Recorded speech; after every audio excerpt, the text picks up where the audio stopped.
1 year Bible reading plan. Matthew 18 chapter 15 to 35 verse. Exodus 10 chapter 11 chapter 12 chapter.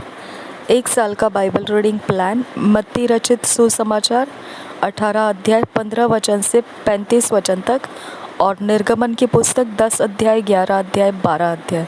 हम पहले English में Kings James version में से पढ़ेंगे, फिर हिंदी में BSI बाइबल में से पढ़ेंगे. मैथ्यू 18 चैप्टर 15th वर्स से 35 वर्स तक पढ़ेंगे. Moreover, if thy brother shall trespass against thee, go and tell him his fault between thee and him alone. If he shall hear thee, thou hast gained thy brother. But if he will not hear thee, then take thee with thee one or two more, that in the mouth of 2 or 3 witnesses every word may be established. And if he shall neglect to hear them, tell it unto the church. But if he neglect to hear the church, let him be unto thee as an heathen man and a publican. Verily I say unto you, whatsoever ye shall bind on earth shall be bound in heaven, and whatsoever ye shall loose on earth shall be loosed in heaven. Again I say unto you, that if 2 of you shall agree on earth as touching anything that they shall ask, it shall be done for them of my Father which is in heaven. For where 2 or 3 are gathered together in my name, there am I in the midst of them. Then came Peter to him and said, Lord, how oft shall my brother sin against me, and I forgive him? Till 7 times? Jesus saith unto him, I say not unto thee until 7 times, but until 70 times 7. 23 verse आगे पढ़ेंगे. Therefore is the kingdom of heaven likened unto a certain king, which would take account of his servants. And when he had begun to reckon, one was brought unto him, which owed him 10,000 talents. But for as much as he had not to pay, his Lord commanded him to be sold, and his wife and children, and all that he had, and payment to be made. The servant therefore fell down and worshipped him, saying, Lord, have patience with me, and I will pay thee all. And then the Lord of that servant was moved with compassion, and loosed him, and forgave him the debt. But the same servant went out and found one of his fellow servants, which owed him 100 pence, and he laid hands on him, and took him by the throat, saying, Pay me that thou owest. And his fellow servant fell down at his feet, and besought him, saying, Have patience with me, and I will pay thee all. And he would not, but went and cast him into prison till he should pay the debt. So when his fellow servants saw what was done, they were very sorry, and came and told unto their Lord all that was done. Then his Lord, after that he had called him, said unto him, O thou wicked servant, I forgave thee all that debt, because thou desirest me. Shouldst not thou also have had compassion on thy fellow servant, even as I had pity on thee? And his Lord was wroth, and delivered him to the tormentors, till he should pay all that was due unto him. So likewise shall my heavenly Father do also unto you, if ye from your hearts forgive not everyone his brother their trespasses. मत्ती रचित सुसमाचार 18 अध्याय 15 वचन से 35 वचन तक. अपराधियों के प्रति व्यवहार. 15 वचन से, यदि तेरा भाई तेरे विरुद्ध अपराध करे तो जा और अकेले में बातचीत करके उसे समझा। यदि वह तेरी सुने तो तूने अपने भाई को पा लिया। यदि वह न सुने तो 1 या 2 जन को अपने साथ और ले जा कि हर एक बात 2 या 3 गवाहों के मुंह से निश्चित की जाए। यदि वह उनकी भी न माने तो कलीसिया से कह दे, परंतु यदि वह कलीसिया की भी न माने तो तू उसे अन्य जाति और महसूल लेने वाले जैसा जान। रोकना और अवसर देना। मैं तुमसे सच कहता हूँ, जो कुछ तुम पृथ्वी पर बांधोगे वह स्वर्ग में बंधेगा, और जो कुछ तुम पृथ्वी पर खोलोगे वह स्वर्ग में खुलेगा। फिर मैं तुमसे कहता हूँ, यदि तुम में से 2 जन पृथ्वी पर किसी बात के लिए एक मन होकर उसे मांगे तो वह मेरे पिता की ओर से जो स्वर्ग में है उनके लिए हो जाएगी।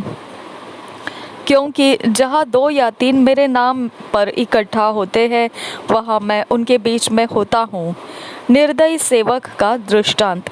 तब पतरस ने पास आकर उससे कहा, हे प्रभु, यदि मेरा भाई अपराध करता रहे तो मैं कितनी बार उसे क्षमा करूं? क्या 7 बार तक?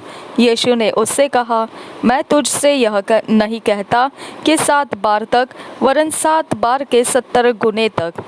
इसलिए स्वर्ग का राज्य उस राजा के समान है जिसने अपने दासों से लेखा लेना चाहा।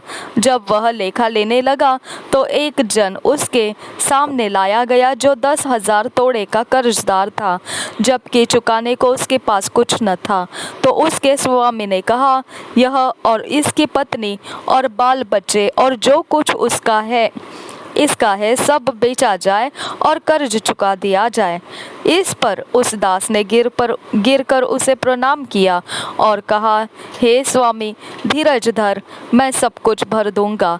तब उस दास के स्वामी ने तरस खाकर उसे छोड़ दिया और उसका कर्ज भी क्षमा कर दिया।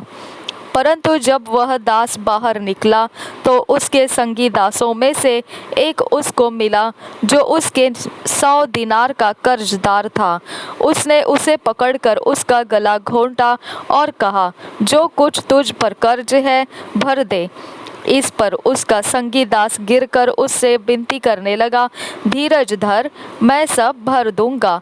उसने न माना, परंतु जाकर उसे बंदी गृह में डाल दिया कि जब तक कर्ज भर न दे तब तक वही रहे।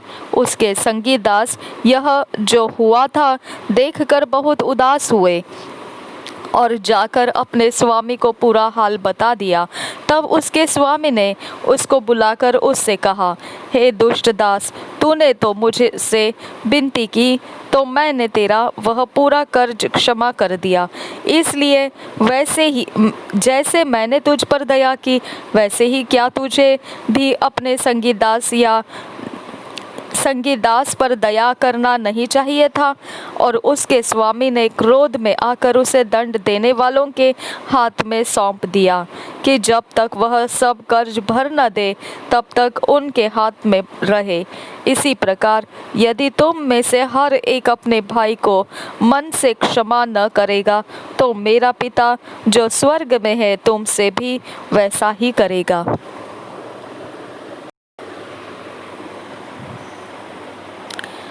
एक्सोडस चैप्टर 10 फर्स्ट वर्स से पढ़ेंगे। Introduction.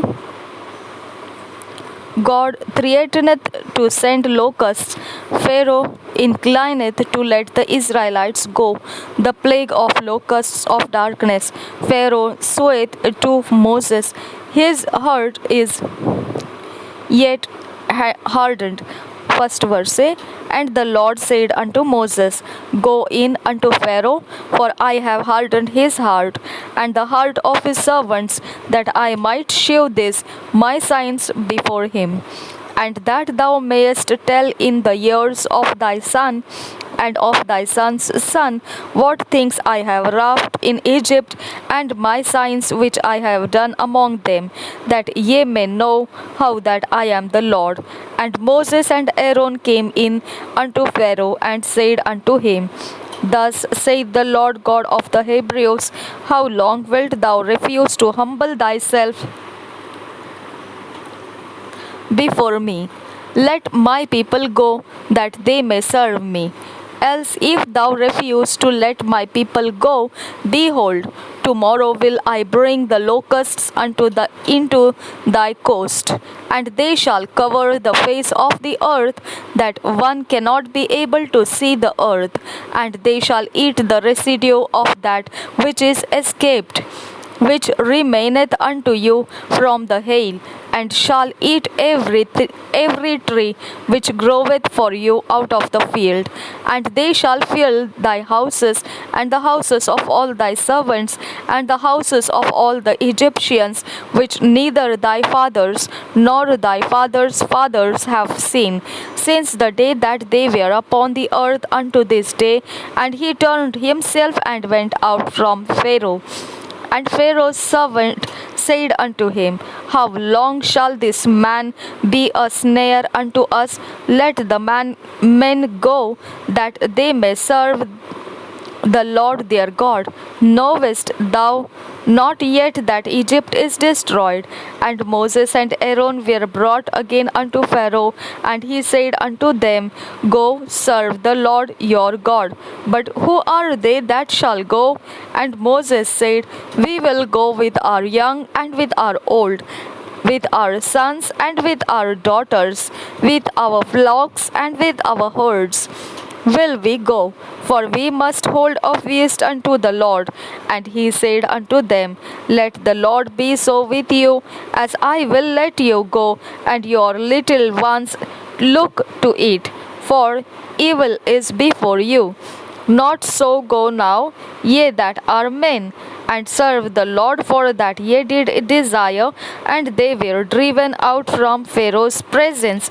And the Lord said unto Moses, Stretch out thine hand over the land of Egypt, for the locusts, that they may come up upon the land of Egypt, and eat every herb of the land, even all that the hail hath left.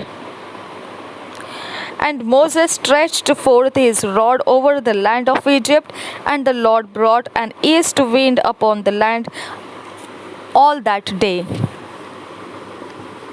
and all that night. And when it was morning, the east wind brought the locusts, and the locusts went up over all the land of Egypt, and rested in all the coasts of Egypt. Very grievous were they. Before them there were no such locusts as they, neither after them shall be such. For they covered the face of the whole earth, so that the land was darkened.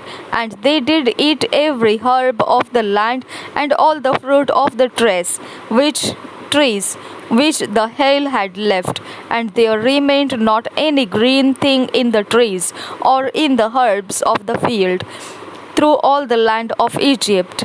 Then Pharaoh called for Moses and Aaron on in haste, and he said, I have sinned against the Lord your God and against you. Now therefore forgive, I pray thee, my sin only this once, and entreat the Lord your God, that he may take away from me this death only. And he went out from Pharaoh and entreated the Lord. And the Lord turned a mighty strong west wind, which took away the locusts and cast them into the Red Sea. There remained not one locust in all the coasts of Egypt. But the Lord hardened Pharaoh's heart, so that he would not let the children of Israel go. And the Lord said unto Moses, Stretch out thine hand toward heaven, that there may be darkness over the land of Egypt, even darkness which may be felt. And Moses stretched forth his hand toward heaven, and there was a thick darkness in all the land of Egypt 3 days. They saw not one another, neither rose any from his place for 3 days. But all the children of Israel had light in their dwellings, and Pharaoh called unto Moses and said, Go ye, serve the Lord only, let your flocks and your herds be stayed.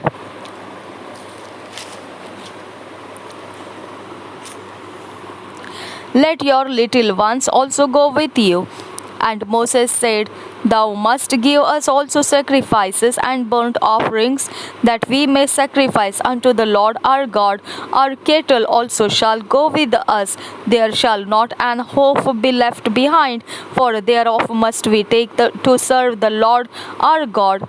And we know not with what we must serve the Lord until we come thither. But the Lord hardened Pharaoh's heart, and he would not let them go. And Pharaoh said unto him, Get thee from me, take heed to thyself, see my face no more, for in that day thou seest my face thou shalt die. And Moses said, Thou hast spoken well, I will see thy face again no more. Chapter 11. God's message to the Israelites to borrow jewels of their neighbors, the death of the firstborn, threatened, etc. First verse say, And the Lord said unto Moses, Yet will I bring one plague more upon Pharaoh and upon Egypt. Afterwards he will let you go hence. When he shall let you go, he shall surely thrust you out hence altogether. Speak now in the ears of the people, and let every man borrow of his neighbor, and every woman of her neighbor, jewels of silver and jewels of gold. And the Lord gave the people favor in the sight of the Egyptians. Moreover, the man Moses was very great in the land of Egypt, in the sight of Pharaoh's servants, and in the sight of the people. And Moses said, Thus saith the Lord, About midnight will I go out into the midst of Egypt, and all the firstborn of the land of Egypt shall die. For from the firstborn of Pharaoh that sitteth upon his throne, even unto the firstborn of the maid servant that is behind the mill, and all the firstborn of beasts. And there shall be a great cry throughout all the land of Egypt, such as there was none like it, nor shall be like it any more. But against any of the children of Israel shall not a dog move his tongue against man or beast, that ye may know how that the Lord doeth put a difference between the Egyptians and Israel. And all these thy servants shall come down unto me, and bow down themselves unto me, saying, Get thee out, and all the people that follow thee, and after that I will go out. And he went out from Pharaoh in a great anger. And the Lord said unto Moses, Pharaoh shall not hearken unto you, that my wonders may be multiplied in the land of Egypt. And Moses and Aaron did all these wonders before Pharaoh, and the Lord hardened Pharaoh's heart, so that he would not let the children of Israel go out of his land. Chapter 12.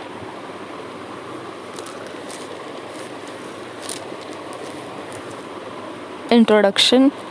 The beginning of the year changed. The Passover instituted.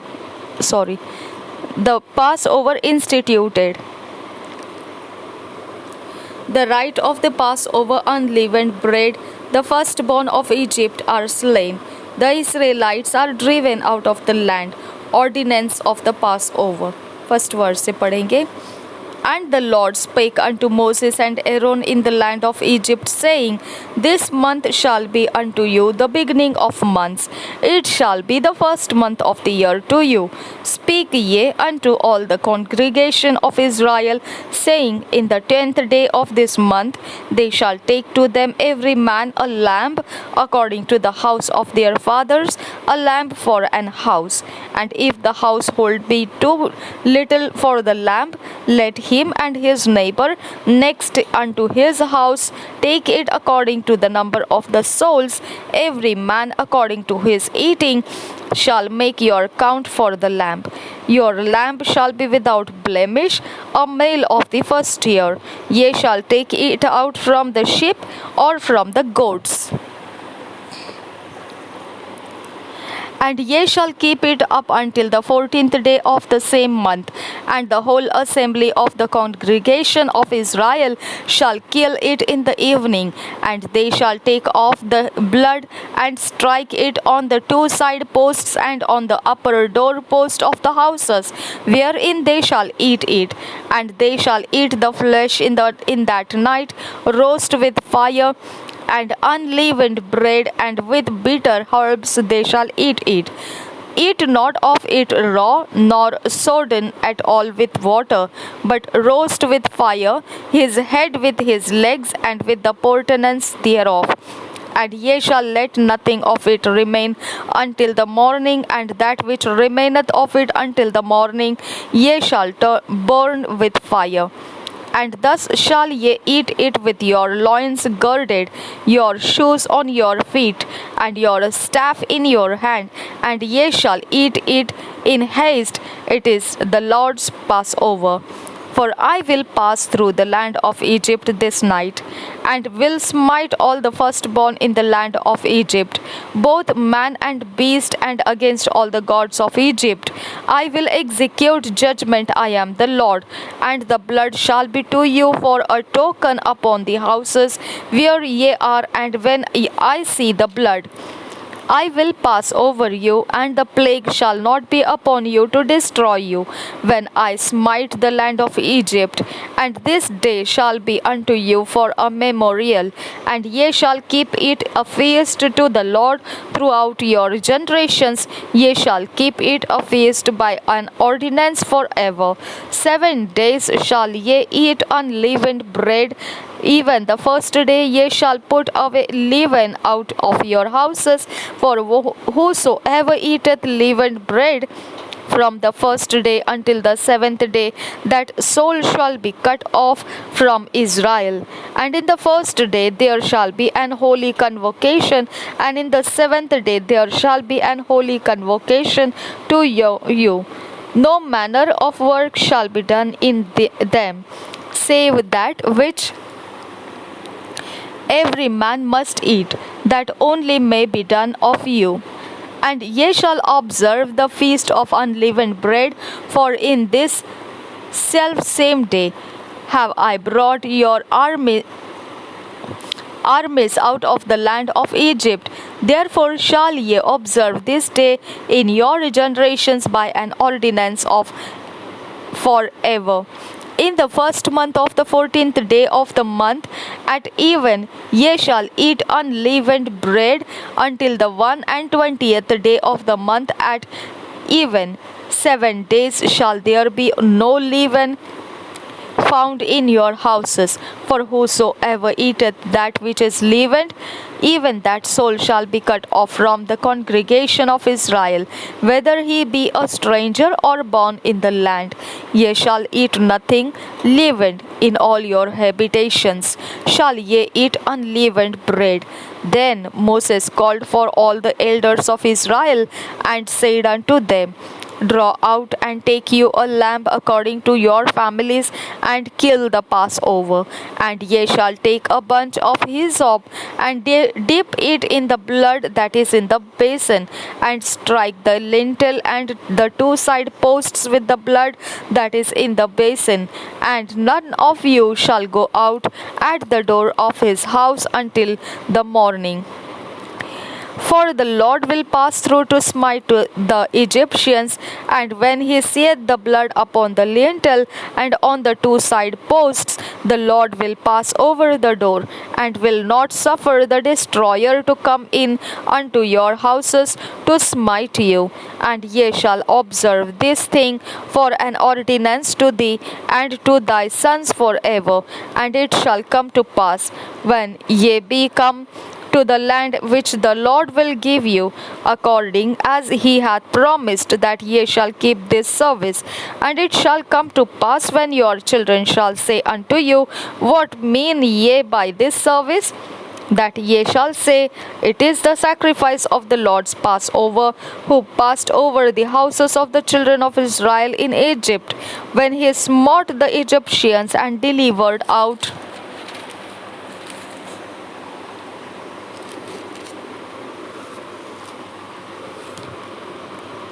houses, and the people bowed the head and worshipped. And the children of Israel went away and did as the Lord had commanded Moses, Aaron, so did they. And it came to pass that at midnight the Lord smote all the firstborn in the land of Egypt, from the firstborn of Pharaoh that sat on his throne unto the firstborn of the captive that was in the dungeon, and all the firstborn of cattle. And Pharaoh rose up in the night, he and all his servants and all the Egyptians. And there was a great cry in Egypt, for there was not a house where there was not one dead. And he called for Moses and Aaron by night, and said, Rise up and get you forth from among my people, both ye and the children of Israel, and go serve the Lord as ye have said. Also take your flocks and your herds as ye have said, and be gone, and bless me also. And the Egyptians were urgent upon the people, that they might send them out of the land in haste, for they said, We be all dead men. And the people took their dough before it was leavened, their kneading troughs being bound up in their clothes upon their shoulders. And the children of Israel did according to the word of Moses, and they borrowed of Egyptians jewels of silver and jewels of gold and raiment. And the Lord gave the people favor in the sight of the Egyptians, so that they lent unto them such things as they required. And they spoiled the Egyptians. And the children of Israel journeyed from Ramesses to Succoth, about 600,000 on foot, that were men beside children. And a mixed multitude went up also with them, and flocks and herds, even very much cattle. And they baked unleavened cakes of the dough which they brought forth out of Egypt, for it was not leavened, because they were thrust out of Egypt and could not tarry, neither had they prepared for themselves any victual. Now the sojourning of the children of Israel who dwelt in Egypt was 430 years. And it came to pass at the end of the 430 years, even the self same day, if it came to pass that all the hosts of the Lord went out from the land of Egypt. It is a night to be much observed unto the Lord for being them, for bringing them out from the land of Egypt. This is that night of the Lord to be observed of all the children of Israel in their generations. And the Lord said unto Moses and Aaron, This is the ordinance of the Passover.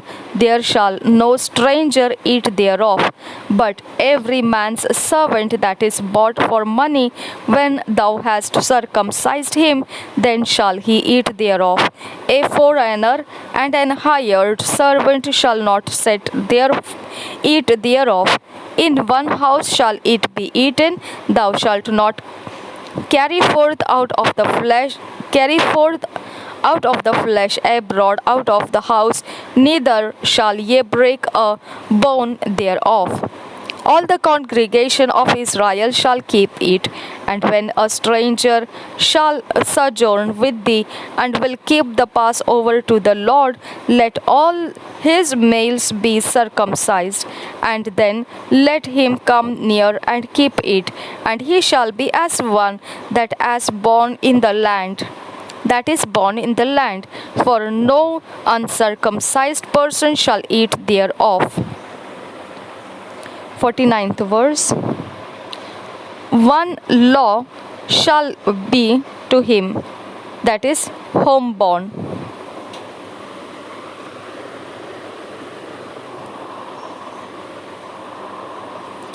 And unto the stranger that sojourneth among you, Thus did all the children of Israel as the Lord commanded Moses and Aaron, so did they. And it came to pass the self same day that the Lord did bring the children of Israel out of the land of Egypt by their armies.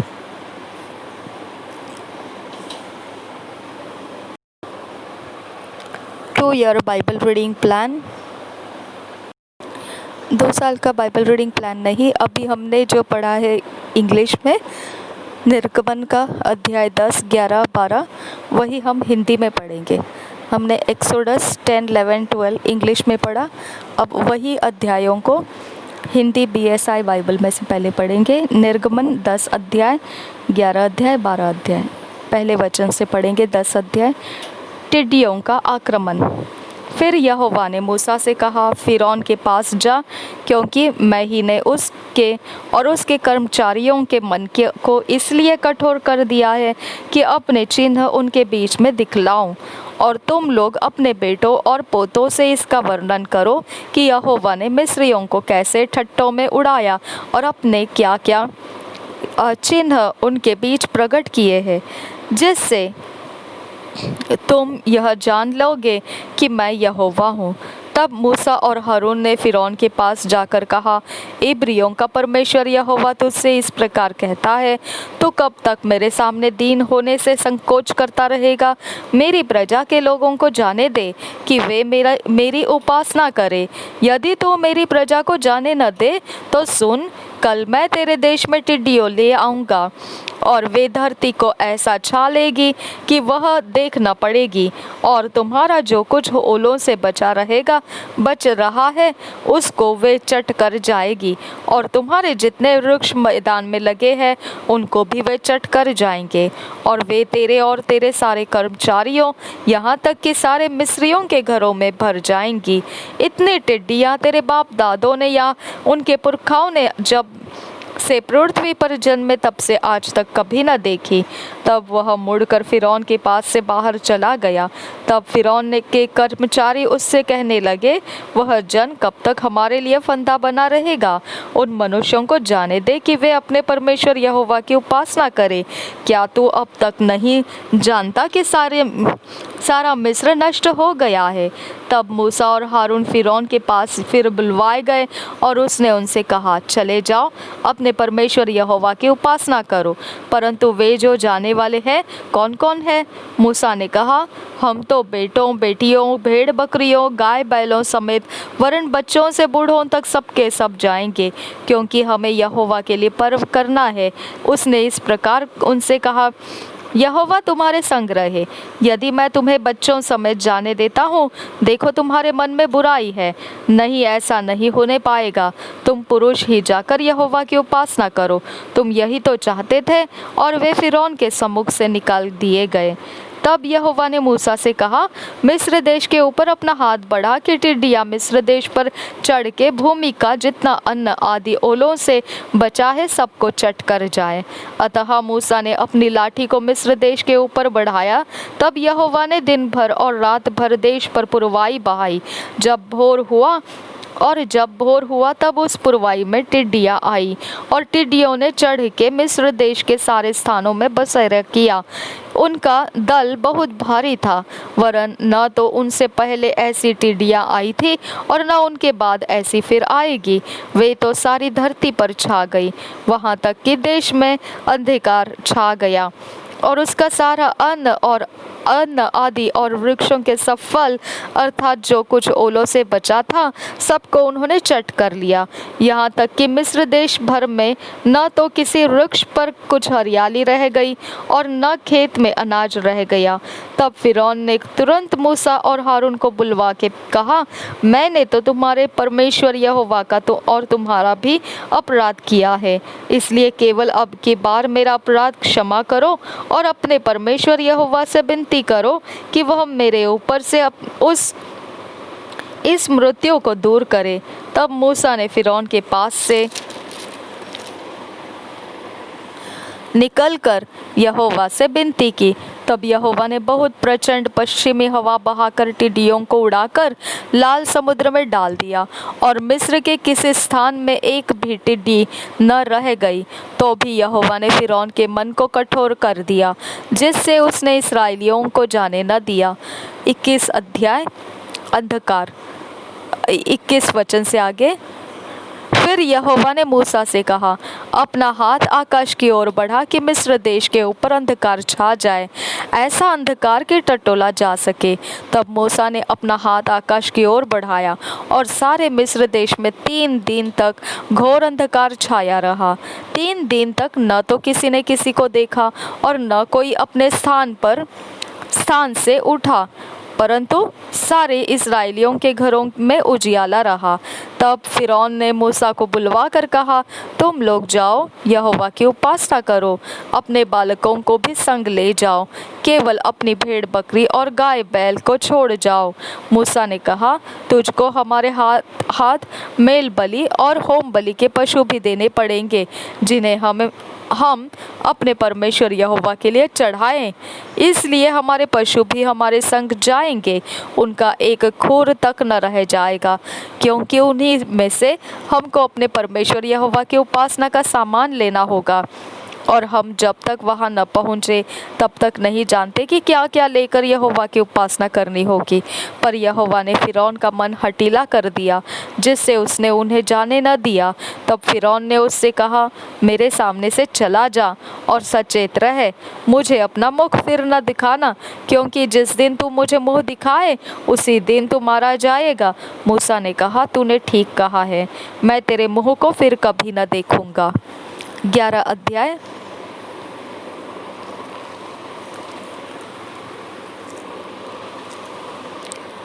पहलोठों की मृत्यु की चेतावनी। पहले वचन से पढ़ेंगे। फिर यहोवा ने मूसा से कहा, एक और विपत्ति मैं फिरौन और मिस्र देश पर डालता हूँ। उसके पश्चात वह तुम लोगों को वहाँ से जाने देगा, और जब वह जाने देगा तब तुम सबों को निश्चय निकाल देगा। मेरी प्रजा को मेरी यह आज्ञा सुना कि एक एक पुरुष अपने अपने पड़ोसी और एक एक स्त्री अपनी अपनी पड़ोसिन से सोने चांदी के गहने मांग ले। तब यहोवा ने मिस्रियों को अपनी प्रजा पर दयालु किया। इसके अतिरिक्त वह पुरुष मूसा मिस्र देश में फिरौन के कर्मचारियों और साधारण लोगों की दृष्टि में अति महान था। फिर मूसा ने कहा, यहोवा इस प्रकार कहता है, आधी रात के लगभग मैं मिस्र देश के बीच में होकर चलूँगा। तब मिस्र में सिंहासन पर विराजने वाले फिरौन से लेकर चक्की पीसने वाली दासी तक के पहलौठे वरन पशुओं तक के सब पहलौठे मर जाएंगे, और सारे मिस्र देश में बड़ा हाहाकार मचेगा, यहाँ तक कि उसके समान न तो कभी हुआ और न होगा। पर इस्राएलियों के विरुद्ध क्या मनुष्य क्या पशु, किसी पर कोई कुत्ता भी न भौंकेगा, जिससे तुम जान लो कि मिस्रियों और इस्राएलियों में से यहोवा अंतर करता है। तब तेरे ये सब कर्मचारी मेरे पास मुझे दंडवत करके यह कहेंगे, अपने सब अनुचरों समेत निकल जा, और उसके पश्चात मैं निकल जाऊंगा। यह कहकर मूसा बड़े क्रोध में फिरौन के पास से निकल गया। यहोवा ने मूसा से कह दिया था, फिरौन तुम्हारी न सुनेगा, क्योंकि मेरी इच्छा है कि मिस्र देश में बहुत से चमत्कार करूं। मूसा और हारून ने फिरौन के सामने यह सब चमत्कार किए, पर यहोवा ने फिरौन का मन और कठोर कर दिया, इसलिए उसने इस्राएलियों को अपने देश से जाने न दिया। 12 अध्याय पहले वचन से। फसह का पर्व। फिर यहोवा ने मिस्र देश में मूसा और हारून से कहा, यह महीना तुम लोगों के लिए आरंभ का ठहरे, अर्थात वर्ष का पहला महीना यही ठहरे। इज़राइल की सारी मंडली से इस प्रकार कहो, इसी महीने के 10वें दिन को तुम अपने अपने पितरों के घरानों के अनुसार घराने पीछे एक एक मेमना ले रखो, और यदि किसी के घराने में एक मेमने के खाने के लिए मनुष्य कम हो, तो वह अपने सब में निकट रहने वाले पड़ोसी के साथ प्राणियों की गिनती के अनुसार एक मेमना ले रखे, और तुम हर एक खाने के अनुसार मेमने का हिसाब कर करना, तुम्हारा मेमना निर्दोष और 1 वर्ष का नर हो, और उसे चाहे भेड़ों में से लेना चाहे बकरियों में से, और इस महीने के 14वें दिन तक उसे रख छोड़ना। और उस दिन गोधूली के समय इज़राइल की सारी मंडली के लोग उसे बलि करें। तब वे उसके लहू में से कुछ लेकर जिन घरों में मेमने को खाएंगे, उनके द्वार के दोनों अलंगों और चौखट के सिरे पर लगाए, और वे उसके मांस को उसी रात आग में भूंजकर अखमीरी रोटी और कड़वे साग पात के साथ खाए। उसको सिर, पैर और अंतड़ियों समेत आग में भूंज कर खाना, कच्चा या जल में कुछ भी पकाकर न खाना, और उसमें से कुछ भी सवेरे तक न रहने देना। और यदि कुछ सवेरे तक रह भी जाए तो उसे आग में जला देना। और उसके खाने की यह विधि है, कमर बांधे, पाँव में जूती पहने और हाथ में लाठी लिए हुए उसे फुर्ती से खाना। वह तो यहोवा का पर्व होगा, क्योंकि उस रात को मैं मिस्र देश के बीच में होकर जाऊंगा, और मिस्र देश के क्या मनुष्य क्या पशु सबके पहलोठों को मारूंगा, और मिस्र के सारे देवताओं को भी मैं दंड दूंगा। मैं यहोवा हूँ। और जिन घरों में तुम रहोगे उन पर वह लहू तुम्हारे लिए चिन्ह ठहरेगा, अर्थात मैं उस लहू को देखकर तुमको छोड़ जाऊंगा। और जब मैं मिस्र देश के लोगों को मारूंगा तब वह विपत्ति तुम पर न पड़ेगी और तुम नष्ट न होंगे। और वह दिन तुमको स्मरण दिलाने वाला ठहरेगा, और तुम उसको यहोवा के लिए पर्व करके मनाना। वह दिन तुम्हारे पीढ़ियों में सदा की विधि जानकर पर्व माना जाए। अखमीरी रोटी 15 वचन से आगे। 7 दिन तक अखमीरी रोटी खाया करना, उसमें से पहले ही दिन अपने अपने घर में से खमीर हटा देना। वरन जो कोई पहले दिन से लेकर 7वें दिन तक कोई खमीरी वस्तु खाए, वह प्राणी इस्राएलियों में से नष्ट किया जाए। पहले दिन एक पवित्र सभा और 7वें दिन भी एक पवित्र सभा करना। उन दोनों दिनों में कोई काम न किया जाए, केवल जिस प्राणी का जो खाना हो उसके काम करने की आज्ञा है। इसलिए तुम बिना खमीर की रोटी का पर्व मानना, क्योंकि उसी दिन मानो मैंने तुमको दलदल करके मिस्र देश से निकाला है। इस कारण वह दिन तुम्हारे पीढ़ियों में सदा की विधि जानकर माना जाए। पहले महीने के 14वें दिन की सांझ से लेकर 21वें दिन की सांझ तक तुम अखमीरी रोटी खाया करना। 7 दिन तक तुम्हारे घरों में कुछ भी खमीर न रहे। वरन जो कोई किसी खमीरी वस्तु को खाए, चाहे वह देशी हो या चाहे परदेशी, वह प्राणी इस्राएलियों की मंडली से नष्ट किया जाए। कोई खमीरी वस्तु न खाना, अपने सब घरों में बिना खमीर की रोटी खाया करना। प्रथम फसह का पर्व 21 वचन से। तब मूसा ने इस्राएल के सब पुरनियों को बुलाकर कहा, तुम अपने अपने कुल के अनुसार एक एक मेमना अलग कर रखो, और फसह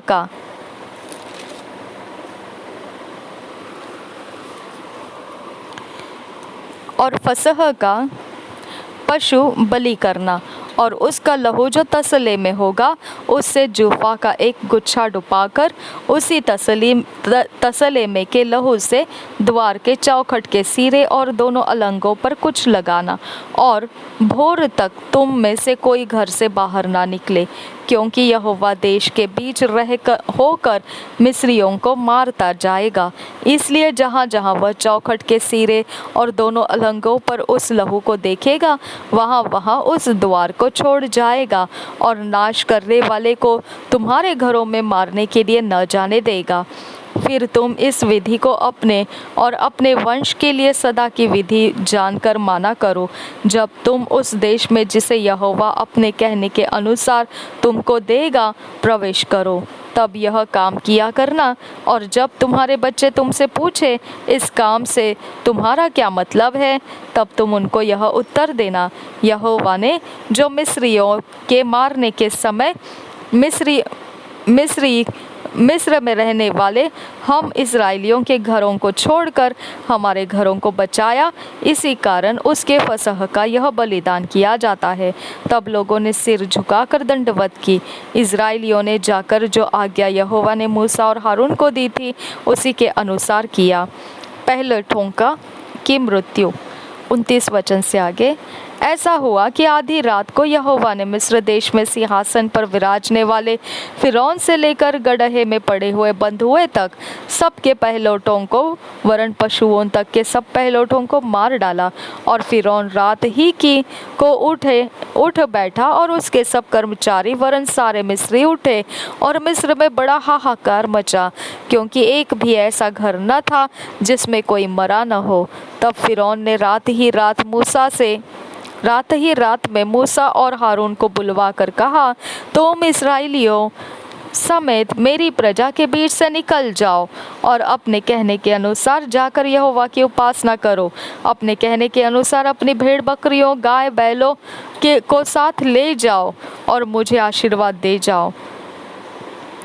33 वचन आगे, मिस्र जो कहते थे हम तो सब मर मिटे हैं, उन्होंने इजरायली लोगों पर दबाव डालकर कहा, देश से झटपट निकल जाओ। तब उन्होंने अपने गूंधे गुंधाए आटे को बिना खमीर दिए हो ही कठौतियों समेत कपड़ों में बांधकर अपने अपने कंधे पर डाल लिए। इस्राएलियों ने मूसा के कहने के अनुसार मिस्रियों से सोने चांदी के गहने और वस्त्र मांग लिए। और यहोवा ने मिस्रियों को अपनी प्रजा के लोगों पर ऐसा दयालु किया कि उन्होंने जो जो मांगा वह सब उनको दिया। इस प्रकार इस्राएलियों ने मिस्रियों को लूट लिया। इस्राएलियों का मिस्र देश छोड़ना। 37 वचन से आगे, तब इस्राएली रामसेस से कुछ करके सुकोत को चले और बाल बच्चों को छोड़ वे कोई 6 लाख पैदल चलने वाले पुरुष थे। उनके साथ मिली जुली हुई एक भीड़ गई और भेड़ बकरी गाय बैल बहुत से पशु भी साथ गए। और जो गूंधा आटा वे मिस्र से साथ ले गए थे उसकी उन्होंने बिना खमीर दिए रोटियां बनाई, क्योंकि वे मिस्र से ऐसे बरबस निकाले गए कि उन्हें अवसर भी न मिला कि मार्ग में खाने के लिए कुछ पका सके। इसी कारण वह गूंधा हुआ आटा बिना खमीर का था। मिस्र में बसे हुए इस्राएलियों को 430 वर्ष बीत गए थे और उन 430 वर्षों के बीतने पर ठीक उसी दिन यहोवा की सारी सेना मिस्र देश से निकल गई। यहोवा इस्राएलियों को मिस्र देश से निकाल लाया, इस कारण वह रात उसके निमित्त मानने के योग्य है। यह यहोवा की वही रात है जिसका पीढ़ी पीढ़ी में मानना इस्राएलियों के लिए अवश्य है। फसह के पर्व की विधि।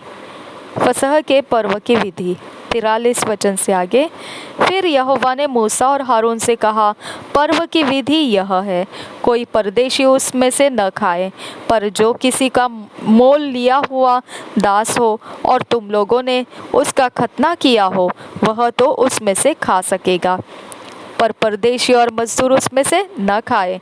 उसका खाना एक ही घर में हो, अर्थात तुम उसके मांस में से कुछ घर से बाहर न ले जाना और बलि पशु की कोई हड्डी न तोड़ना। पर्व का मानना इस्राएल की सारी मंडली का कर्तव्य है। और यदि कोई परदेशी तुम लोगों के संग हो रहकर यहोवा के लिए पर्व को मानना चाहे तो वह अपने यहाँ के सब पुरुषों को खतना कराए, तब वह समीप आकर उसको माने और वह देशी मनुष्य के तुल्य ठहरेगा।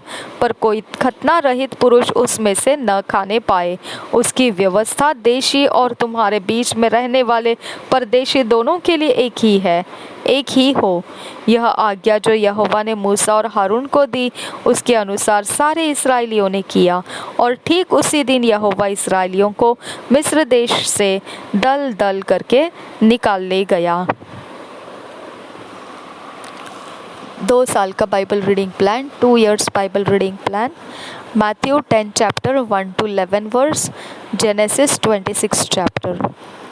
2 साल का बाइबल रीडिंग प्लान। मत्ती रचित सुसमाचार 10 अध्याय 1 से 11 वचन और उत्पत्ति 26 अध्याय। हम इसे व्यक्तिगत समय में प्रार्थना के व्यक्तिगत समय में पढ़ने के लिए ये 2 साल का बाइबल रीडिंग प्लान इस्तेमाल कर रहे हैं। इसमें से हम परमेश्वर हमारे लिए जो बोलना चाहता है, हमारे ज़िंदगी के बहुत व्यक्तिगत मैटर्स के ऊपर, चिंताओं के विषयों के ऊपर परमेश्वर वचनों के अंदर से, इन वचनों के अंदर से हमें क्या देना चाहता है उसकी ओर हमारे ध्यान लगाकर हम नोट्स बनाते हुए और उसको फिर हमारे जीवन में लागू करते हुए हम ये 2 साल का बाइबल रीडिंग प्लान इस्तेमाल करने वाले हैं। तो आपके व्यक्तिगत, हमारे व्यक्तिगत समय में 2 साल का बाइबल रीडिंग प्लान पढ़कर हमने आगे बढ़ना है। प्रभु यीशु हम सबके साथ बना रहे। आमीन, आमीन, आमीन।